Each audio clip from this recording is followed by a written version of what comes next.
information and communication would need to be provided to and between teachers, school administrators, and families in order for health measures to be properly implemented.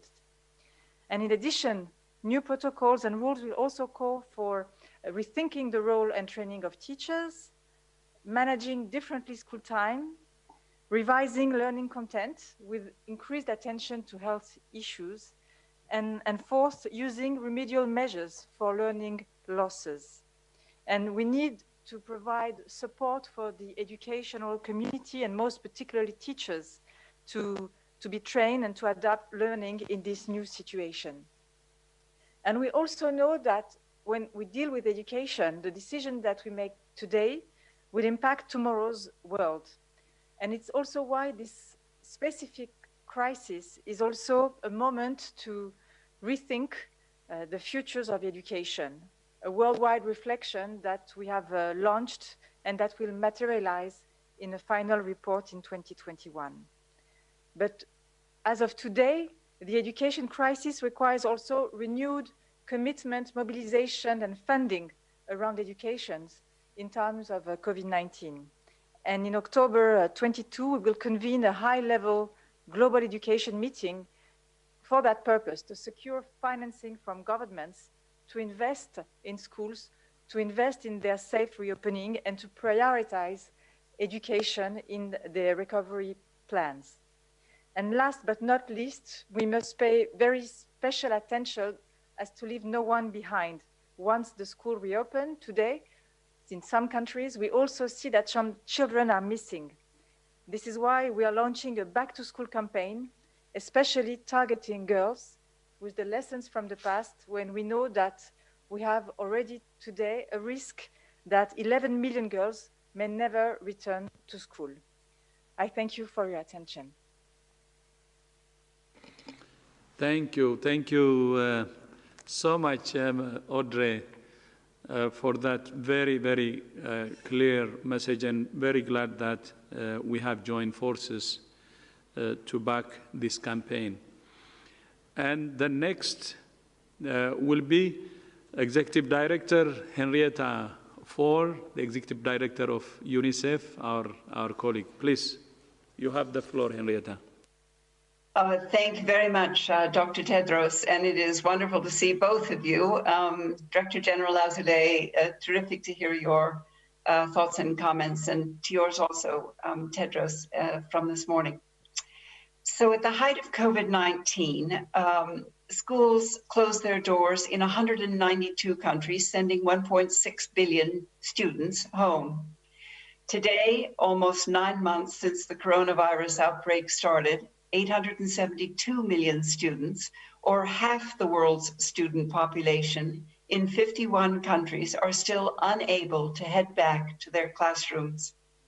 Millions of these children were fortunate enough to learn remotely, online, through radio, through television, broadcasts, or through the internet. However, UNICEF data shows that for at least 463 million children whose schools closed during COVID-19, there was no such thing as remote learning. So why? Because at least 1/3 of the world's school children were unable to access remote learning when COVID-19 shuttered their schools, including because of lack of internet access, computers, or mobile devices. The sheer number of children whose education was completely disrupted for months on end is nothing short of a global education emergency. Let me share one more alarming and new statistic. UNICEF recently surveyed 158 countries about their school reopening plans and found that 1 in 4 countries has not put a date in place for allowing school children back to the classroom. We know that closing schools for prolonged periods of time can leave devastating consequences for children. They become more exposed to physical and emotional violence. Their mental health is affected. They are more vulnerable to child labor, sexual abuse, and are less likely to break out of the cycle of poverty. For the most marginalized, missing out on school, even if only for a few weeks, can lead to negative outcomes that can last a lifetime. We know that beyond learning, schools provide children with vital health, immunization, and nutrition services, as well as safe and supportive environments. These services are put on hold when schools are closed. And we also know that the longer children remain out of school, the less likely they are to return. At least 24 million children are projected to drop out of school due to COVID-19. That's why we are urging governments to prioritize reopening schools when restrictions are lifted, and as Audrey has mentioned, to reinvest in schools. We're urging them to look at all the things that children need: learning, protection, physical health, mental health, and ensure the best interests of a child is placed first. The latest guidance released by our 3 agencies offers suggestions on how we can reopen schools while keeping children and communities safe. And we know that some countries have already taken measures to do so. In Senegal, for example, schools have spaced out classroom chairs to keep distance between the students. In Rwanda, they are building new classrooms and recruiting more teachers. Egypt has created smaller classes and staggered school hours into shifts. Many countries have increased hand washing stations, introducing health checks, and moved sports and other activities outdoors. Other countries are also using blended learning, a mixture of in-person and remote learning. And when governments decide to keep schools closed, we urge them to scale up remote learning opportunities for all children, especially the most marginalized. Find innovative ways, including online, TV, and radio, to keep children learning, no matter what. Before the pandemic, the world was facing a learning crisis in terms of both access to and quality of education for every child. If we don't take action now, together, the crisis will only deepen, and children will pay the highest price of all. So thank you, Tedros and Audrey. Thank you. Thank you. Thank you, Henrietta. Thank you so much indeed. That very, very clear message to the world. Prioritize reopening schools and invest in schools and keeping children and communities safe. Okay, now back to you, Fadila. Thank you. Thank you, Dr. Tedros. Thank you, Executive Director and Director General Azoulay. We are going to open now the floor to questions from our friends in the media, just reminding them please to raise their hands. Use the raise your hand icon in order to get in the queue to ask questions, and please, journalists, tell us who your question is addressed to. We have several journalists online. One of them is our Swiss journalist, Laurent Sierot from ATS, Swiss News Agency. Laurent, can you hear me? Yeah, can you hear me? Yes, very well. Go ahead, Laurent. Very good. Thank you, Fadela, for taking my question. Dr. Tedros, yesterday you seemed to endorse the GPMB report, and one of the main recommendations was to you and to the SG to convene a high-level global summit on health safety. So are you planning to discuss that with the SG and try to convene such a meeting quite fast? Thank you. Dr. Tedros? Yeah, thank you so much. Yes, we agree with that, and we hope that we can do it even in 2021. And we need to bring the whole world together in order to really build back better, as we always say. And the UN General Assembly is very, very critical. So we hope to have a focused meeting on pandemic preparedness and response in 2021. Thank you. Fidel, if I could just add, Dr. Tedros actually, in the last quarter of last year, was so concerned with the situation on preparedness in the world that he had engaged with the Secretary General's office, and there were a series of meetings to discuss this. WHO provided a deep risk analysis on the risk of pandemics and the risk of high-impact epidemics. And in fact, there were meetings between the Secretary General and the Director General, and they had agreed that it was needed to have a global summit on emerging diseases and epidemic and pandemic preparedness this year. And it had been agreed in principle to do that. That was being used hopefully as an endpoint from what was originally planned in Marrakesh, which was a meeting of ministers of health and ministers of finance from all over the world, again, which was planned over a year ago, again to discuss not only the health preparedness for pandemics, but financial preparedness and investment in preparedness for pandemics. Unfortunately, the Marrakesh meeting had to be obviously postponed because of the COVID-19 pandemic. So Dr. Tedros has been, since certainly he took office, and certainly since I've been working on this, has been deeply concerned about this issue and has been advocating at all levels. And in fact, as I said, had engaged directly with the Secretary General, and both had planned such an event this year in any case. But obviously, it's all the more needed now in the aftermath of the pandemic. Thank you, Mike. The next question is from Simon Ateba, Today News Africa. Simon, can you hear me? Yes, I can hear you. Thank you for taking my question. This is Simon Ateba from Today News Africa in Washington, D.C. In the past few months, we've had many scary headlines in the media about children and COVID-19. For instance, the African Union recently warned that 1 in 2 children have no birth certificate in Africa, and COVID-19 was making things worse. While Unicef, WHO, UN, and World Bank also warned that COVID-19 could reverse decades of progress toward eliminating preventable child death. And most recently, WHO and Unicef called for a safe school reopening in Africa amid COVID-19 pandemic.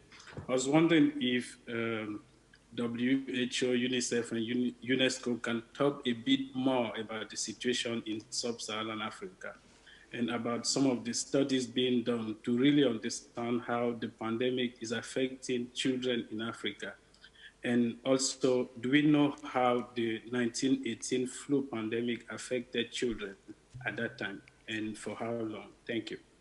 Thank you, Simon. I would like to invite Executive Director Ford to comment on the situation of children in Sub-Saharan Africa. Over to you. So thank you very much, Simon, for asking. It's also very important, the data that you are bringing up. It is exceptionally important that children born in Africa have birth certificates. Everyone needs an identity and a nationality, and it is a right for a child. So making sure that we start off a life well is important. What we are now thinking about is how to get early childhood development to every child in Sub-Saharan Africa. And this is an issue that governments are starting to pick up.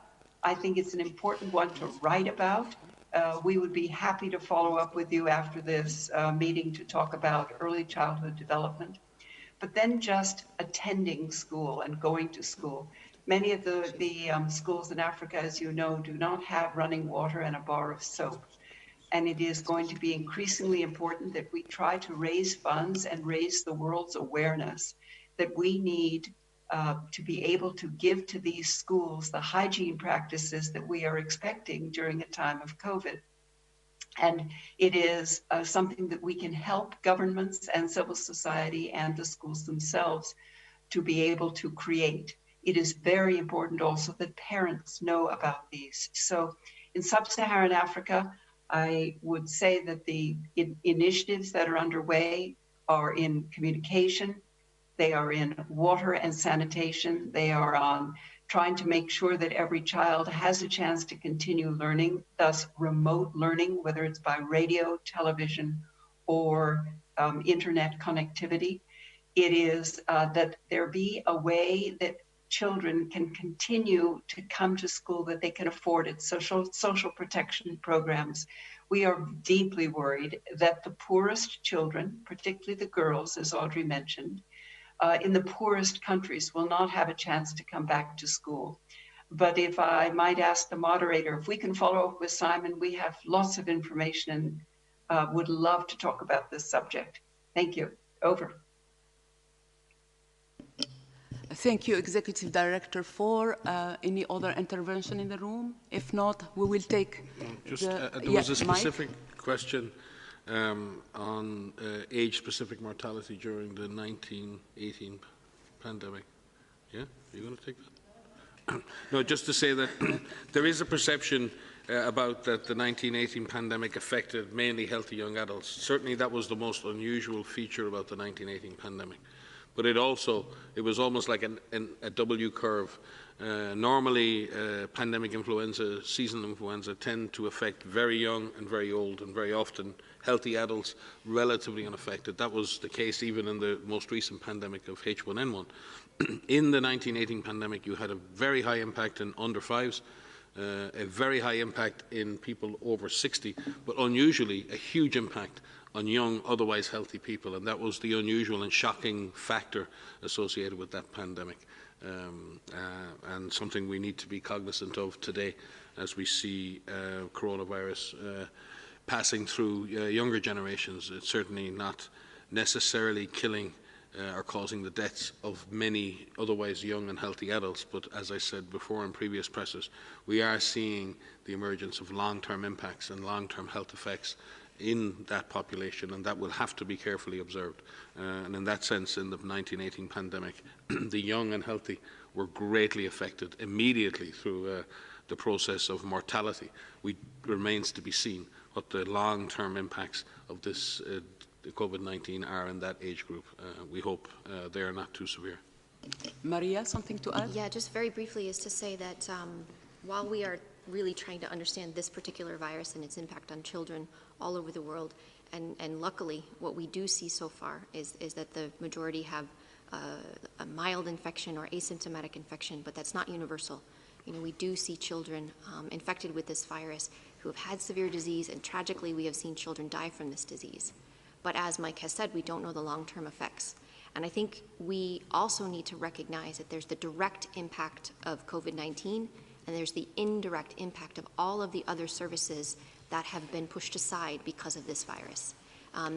People are working so hard, governments are working so hard to ensure that vaccines are provided, of the routine vaccinations for children and for adults as well, but making sure that individuals have access to medical care, the medical care that they need, life-saving essential medical services and other medical services that are required for children. So there will be an impact on children as well, beyond the direct infection with this particular virus. So this is something all of us are deeply concerned about, so that we ensure that while we are trying to control COVID, we still ensure medical services are provided, vaccines are provided, so that we can keep children and all people safe. Thank you, Maria. The next question is from Gunilla von Hol. Gunilla, can you hear me? Gunilla, can you unmute yourself, please? Can you hear me? Yes, very well, Gunilla. Yes. Go ahead, please. Thank you for taking my question. In Europe right now, we see an increase in cases, Spain, France, UK, and one explanation has been that people are coming back from vacations and the young people are going out more, but also that schools are reopening. So to what extent do schools drive community transmission? Thanks. Thank you, Gunilla. Maria? Yes, I will start, and I'm sure others would like to supplement. The first part of your question is asking about the increase in case numbers across countries in Europe. And I think there's a number of reasons why we are seeing this. First of all, surveillance has improved, testing capacity has drastically improved, and so this is a positive. The public health infrastructure that we've been talking about of getting in place and having the ability to identify cases, isolate cases, carry out contact tracing, making sure that testing is ramped up and that test results get back quickly so that public health actions can be done. We're seeing that working in many, many countries. As societies have been opening up over the summer months in the Northern Hemisphere, we have started to see some resurgence in some countries. Some of this resurgence is reaching levels that were higher than we saw in April and in May. And that is worrying. There's a worrying trend that we are definitely seeing in some countries. And some of this has to do with the way societies are opening up and people are gathering again. And if the virus is present, and if there are gatherings that are taking place, particularly if gatherings are taking place in crowded settings, in indoor locations with poor ventilation, the virus will spread. And so we have seen some clustering. Your specific question about schools itself, we're really learning right now about the role that schools are playing. So you've heard us say this many times before, schools do not operate in isolation. Schools are part of communities. So if the virus is present and transmitting in communities, it's possible that the virus will be able to transmit in that school. There are a number of countries across Europe that opened their schools in the springtime. And they did this in a slow and a staggered way. They started out by looking at the youngest children, for example. Denmark is a good example of this. Looking at what are the types of classrooms, what are the age groups that we could start opening up with, how do we do this where we can keep physical distancing within the classrooms, how we can ensure that there are control measures in school, that there's a plan in place. And this is all outlined in the guidance that Unicef and UNESCO and WHO released yesterday, really outlining all of these measures that are in place, because there are ways to safely open up schools. But the key is really to make sure that transmission is under control in the community. We do know that children can be infected. We do know that children can transmit the virus, but there appear to be differences in age group to the extent at which they transmit, with the youngest children infected less and transmitting less than adolescents, for example. But we're learning. This is an area of active research and active study because so many are concerned about this. So we do not have a full picture yet, but there are ways that we can open up schools, and we have seen a number of countries that have done this slowly, controlling transmission in the communities, putting measures in place within the school systems themselves, educating, talking to the parents, talking to the children themselves, listening to the parents, listening to the children themselves, and have found ways to do this safely. But it needs to be done slow and a staggered way. Thank you, Maria. Any other intervention from our guests, maybe? May I take the floor? Yeah, please do. From UNESCO. Yeah, UNESCO. Thank you very much. Yes, and good afternoon, good morning to my dear friends in Geneva and across the sea. Well, if I may, in addition to what Maria said, I think that focusing on the added value of these guidelines, which is about really providing a simple list of recommendations which are related to prevention and control measures, for instance, physical distancing inside the classroom, outside the classroom, use of masks in school settings, and this is about what different ages must be suggested and somehow educated to do. For instance, aged 5 children don't have to wear a mask, but between 6 and 11, it's about risk-based approach. It's about evaluation and context-oriented approach, and this is a very important dimension. And so, ventilation, hygiene, of course, and daily practices. So just to say that the schools, if and when they will implement, and that is something the governments are very keen to do, this list of recommendations and these measures, they really become one of the more safe places in terms of public spaces and public institutions. So I think that all the list of recommendations you find in these guidelines can really provide a sense that reopening is a priority, as Henrietta and Audrey said before. Reopening schools is about giving the right education to every single children in the world.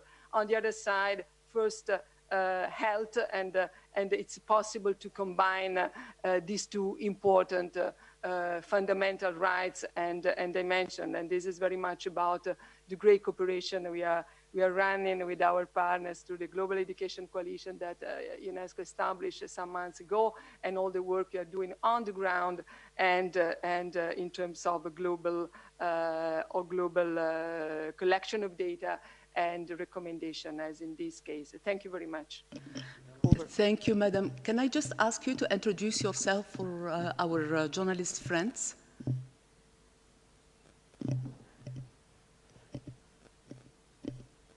I already did. Stefania Giannini, I'm Assistant Director General for Education at UNESCO. Thank you. Thank you. Thank you. I could also add to that question if you have time. Thank you. Dr. Ryan? Okay. Yeah, Executive Director 4, you have the floor. Thank you. So some of the measures about schools being safe are simply practical. As Tedros has mentioned, it is part of a community. So simple things like if you are unwell, stay home. And that's for a student, it's for a teacher, it's for a staff member, and contact the school. And then there are a number of suggestions that are there about cohorting and keeping in bubbles and capsules, and what a variety of schools are trying out that seem to be working, staggering the times of when school sessions begin, when there are breaks, when one is out in the playgrounds, the direction of walking, frequently cleaning the surfaces, good ventilation. All of these are important in schools, and they're also important in homes. So if we begin to get good habits at home, to Stefania's point, schools can become an area that is very safe. So schools and homes and communities can become safe all at the same time. Thank you. Thank you. Dr. Ryan? In terms of the question before was about Europe and now about children, I mean, Europe is facing that moment as Europe enters into a season in which people will begin to come back indoors and in which the pressure on infection will grow. No question. People will come back closer together. And Europe has to be able to maintain like other countries and other regions, some very important principles. I think we've all established globally that we wish collectively to protect older and vulnerable individuals with a high risk of death if they contract this disease. I think we've all seen the devastating impact of this disease in those vulnerable groups. I think the second thing we've all come to a consensus around is that our schools are important, and the education of our children is something that we hold above all else. How do we hold those two principles? Protecting the vulnerable from death, getting our children back to school. Something, in some sense, has to give, because we have to sustain pressure on this virus. We have to reduce transmission at community level in order to lower the risk to those older and vulnerable people and to maintain an environment in which our children can continue to attend school. The only way to do that is that the adults separate themselves enough to drive transmission downwards. So what is more important, our children back at school or the nightclubs and the bars open? And I think these are decisions that we have to make in coming into the winter months. These are trade-offs. There are no easy answers, and it would be very easy to sit here with Dr. Tedros and say you can do this and this and this and this. Unfortunately, sometimes when you do this, you can't do the other thing. You have to make those decisions. So I do think there's a time for decision-making coming as the season grows into the winter months for many, many countries. And there are no correct answers, and I think the risk management approach is the only way to go. We have to, if we're going to keep our kids at school and if we're going to protect those older and vulnerable people, and we don't as yet have a vaccine, then sustain surveillance, test and trace, quick results, cluster investigation, isolation of cases, quarantining of contacts. I'm sorry to be boring, and I'm sorry to keep saying this over and over and over again, but there are no alternatives. This is what we must do. And the DG has said it again and again and again. I know it's not easy and it's hard to sustain and everyone is exhausted. But if we are to serve our children and those older and vulnerable people in our population who might die this winter in these countries, then we must sustain these other activities, and these cannot be sustained without government commitment to do this and society's commitment to participate and be part of this. And I do think that conversation needs to be had in many countries right now. And it's something that needs to be, there are no magic bullets, I've said it before, and we need to stop looking for unicorns. Thank you, Dr. Ryan. Now I'm inviting Nicolas Luco from Santiago, Chile, to ask his question. Nicolas, can you hear me? And I can hear you. Thank you. Go ahead. I would like to ask Executive Director of Unicef the following question. COVID has disrupted much, but what disruptions would you mention as positive? For example, the greater involvement of fathers in the bringing up of children, or new ways of learning, or new ways of leveraging health in school systems. Thank you. Thank you for this very interesting question. Executive Director 4. This is a wonderful observation. There are more fathers involved now in parenting and in being a teacher than we have had in many, many decades. And it is because they are home and they are seeing what their children are learning and what happens in the home when they've often been away or outside of the home at work.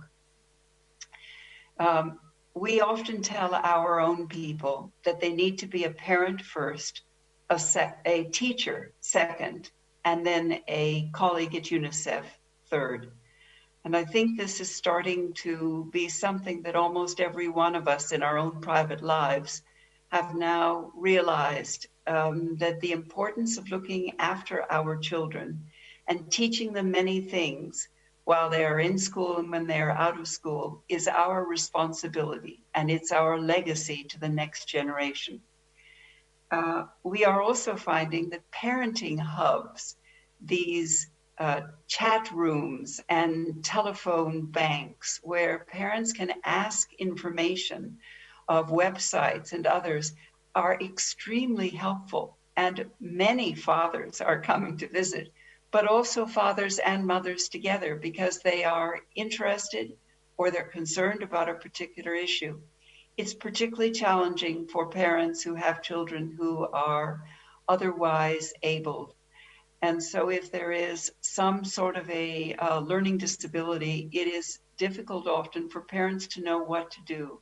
So parenting hubs and information has really become primary, and we are seeing lots and lots of parents that are coming for information, and that is enormously good. It's powerful. So how will we come out of this time of COVID stronger? We believe that we can have a leapfrog of technologies and of the ability to have remote learning. We've recently launched with some private sector partners, Microsoft and the University of Cambridge, something called the Learning Passport, which allows a country to put its national education system online and for young people to download it in their own home language. It was originally developed for refugees who were on the move and unable to reach their national curriculum. But now we are seeing that there is a great use for this in countries all over the world. So Timor-Leste said they would sign up right away and try to get learning to their students so that they would not miss any schooling. But it is a time for all of us to relook at the investments that we are placing in education. If we can connect every school and every learner to the internet in the next 5 or 6 years, we will have moved our world a leap forward. So we have an initiative that is all UN agencies. It is a big public-private partnership in which we are talking about how to connect every school and learner to the internet. many children now are interested in learning things, but they do not necessarily want to learn what they had been learning in the classroom. And now that the classroom isn't there, they want to learn things that they think will be relevant. So self-initiated learning is also good. It's part of learning for a lifetime. So online, remote learning, this is our once-in-a-generation opportunity to really get this in place for the entire world. It's developed countries as well as developing countries. We've all found that there is not enough connectivity and we are not ready in our school curriculums for online learning. So we work with UNESCO often on this around the world and with WHO on many of these issues. Thank you very much. Thank you, Executive Director, for these inspiring words. I will now give the floor to Gabriela Sotomayor from Proceso, Mexican journalist. Gabriela, can you hear me? Sí, yes, hola. Hola. Ask your question, please. Yes, thank you. I'm gonna, my question is, I will make it in Spanish. Maybe Mike Ryan already answered part of the question, but I will ask it anyways. Parece que para algunos gobiernos es más fácil depender de la educación por radio y televisión en lugar de hacer todos los esfuerzos posibles por hacer que los niños regresen a la escuela. A pesar de que algunos países siguen presentando aumento de casos, hay regiones que no están tan afectadas por el virus. Entonces, yo escuchaba que hay medidas creativas que se pueden tomar. La pregunta es si algunos de los gobiernos evaden de alguna manera su obligación de garantizar el derecho a la educación y dónde está el balance, porque los niños tienen que regresar a la escuela a jugar y los padres pues tienen que regresar a trabajar. Thank you, Gabriela. Dr. Ryan will start. Mike? Yeah, no, frankly, I don't think there's a single person on this planet that doesn't want our kids back in school. I mean, that's the place for our children. The difficulty is putting our kids back in school in a safe environment that's safe for them, for their teachers, for the community. And there are so many unknowns with this virus that it's understandable that everyone is taking very cautious steps, very tentative steps to do this. We take one step forward, we learn some more, then we move forward some more. And then sometimes we move forward and we have to step back because we learn something, we need to do it a different way. And I think if we accept that process, that we are all in this together and everyone wants that to happen, then we can look at the individual context in individual countries and at subnational level. I think Henrietta has laid it out. Different countries are at different stages of being able to deliver their education products remotely versus non-remotely. And when you have a very strong remote learning platform, you can choose to use that more quickly and take your kids out of physical school. But where you have a situation where that's not developed, then keeping kids at school becomes a priority.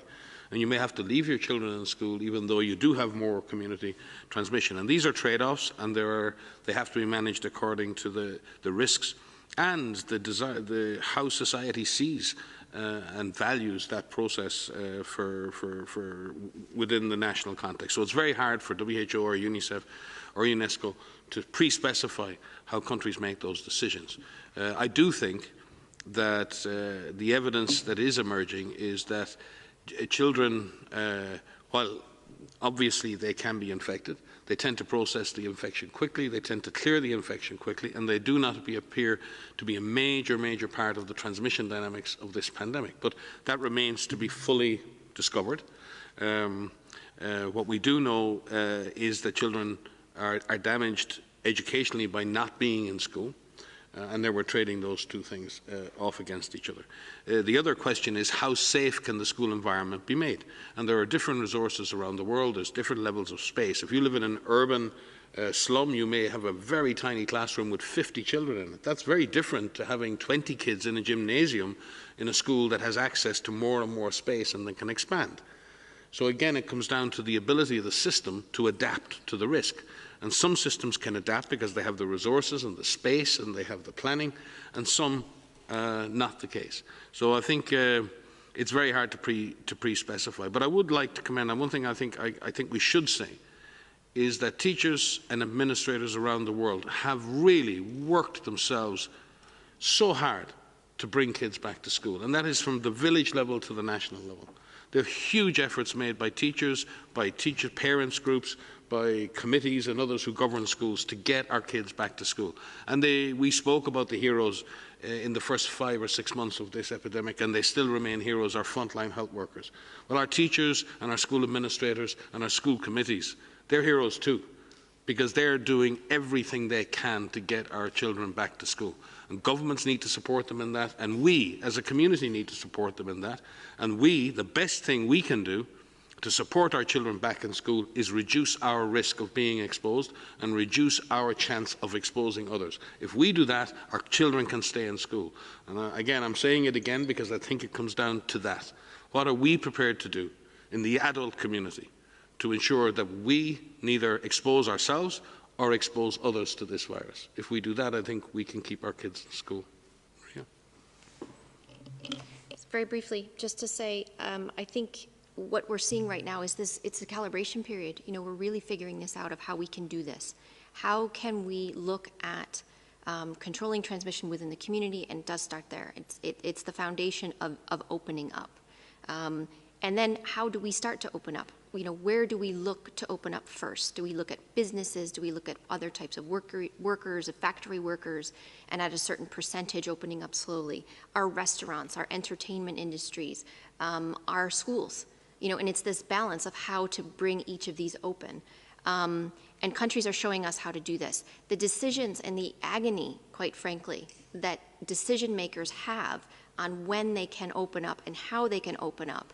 And I know all over the world, people who run the schools, the administrators, are agonizing over how to do this safely, because everyone recognizes the importance of school, not only for education, but for the social well-being of children, for their mental health, for safety, for security, and in many parts of the world, where children receive their meal for the day.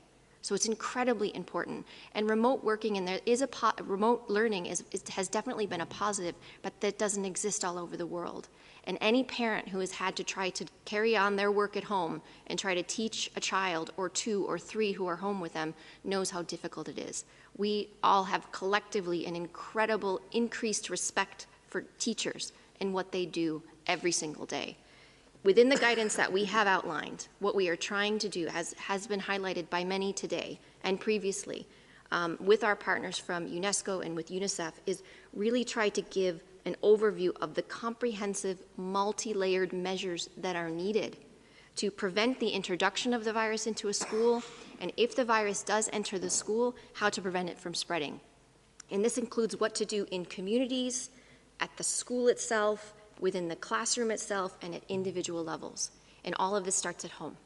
It starts at what can we do at home to prevent ourselves from getting infected, to protect our families. And what is positive with children is that you can make this fun.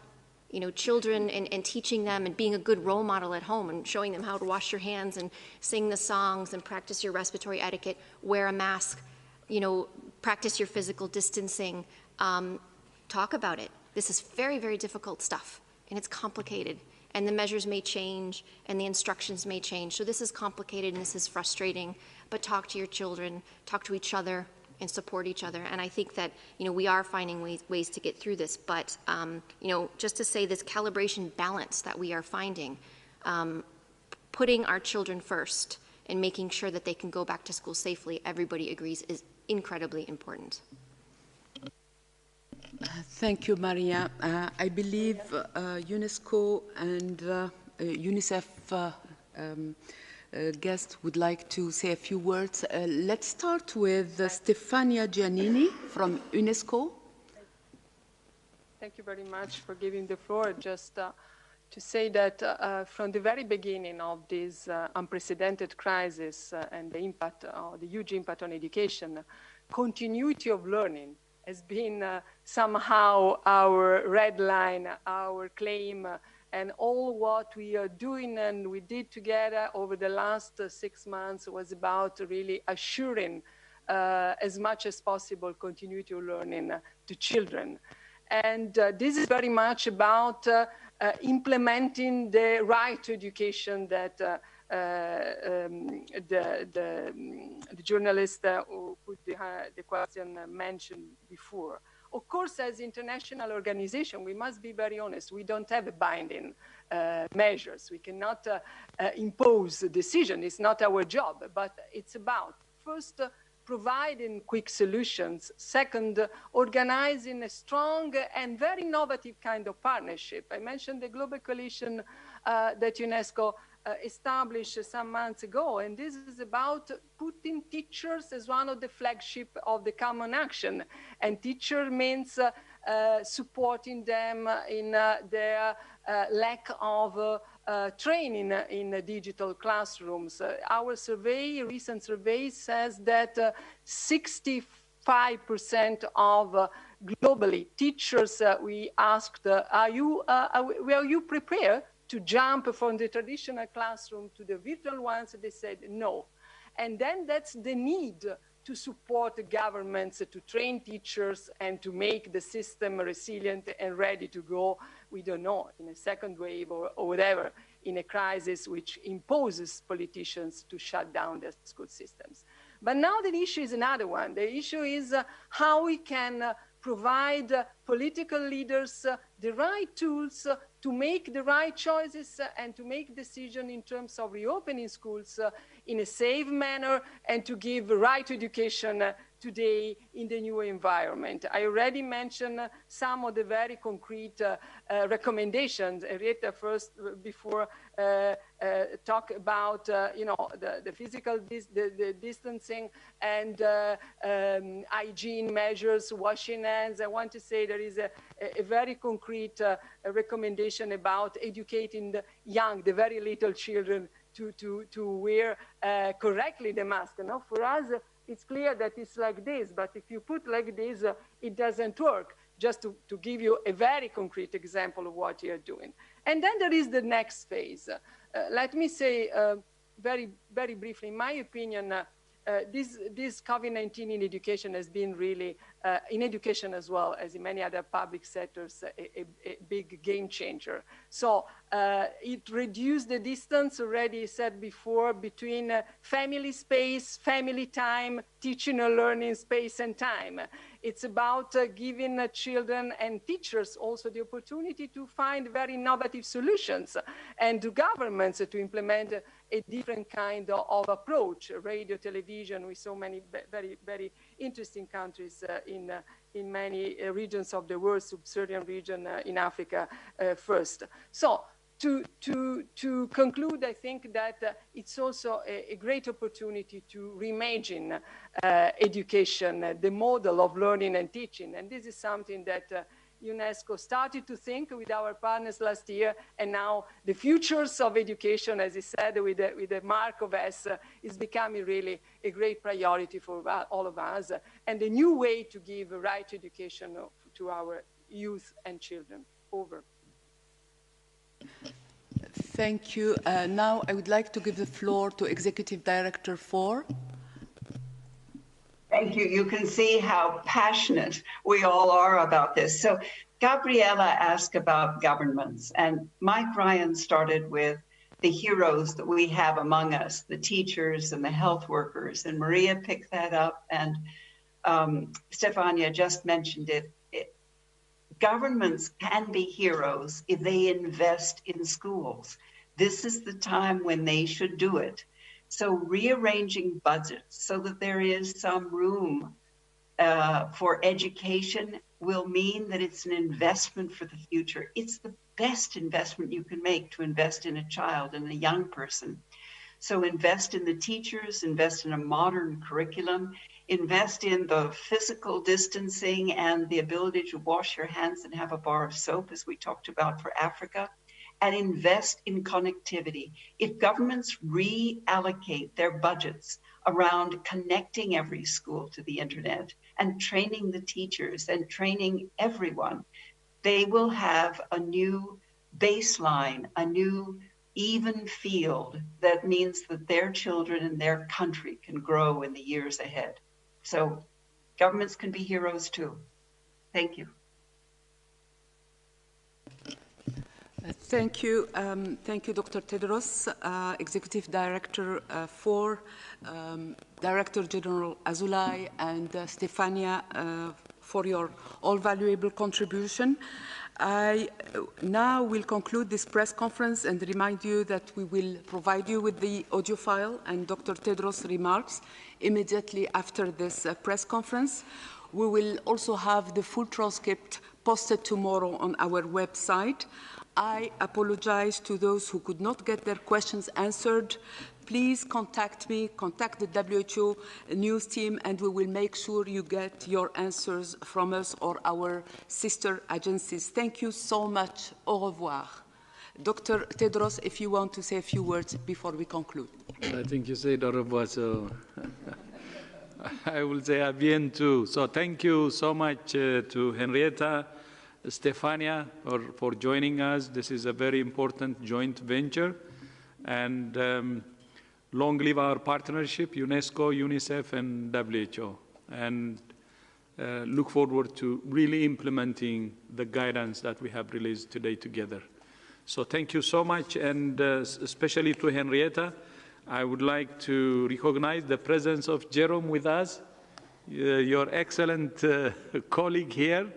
He has been embedded with us for more than 6 months, and impressed by his commitment. But what do I expect from UNICEF? Of course, I'm not surprised. So thank you so much indeed. This is the kind of partnership we need to really uphold. And it's only together that we can defeat this pandemic. Again, thank you so much. Very good. Thank you, Tedros. Thank you. Stefania. Thank you. Thank you. Bye. Bye-bye. Thank you very much.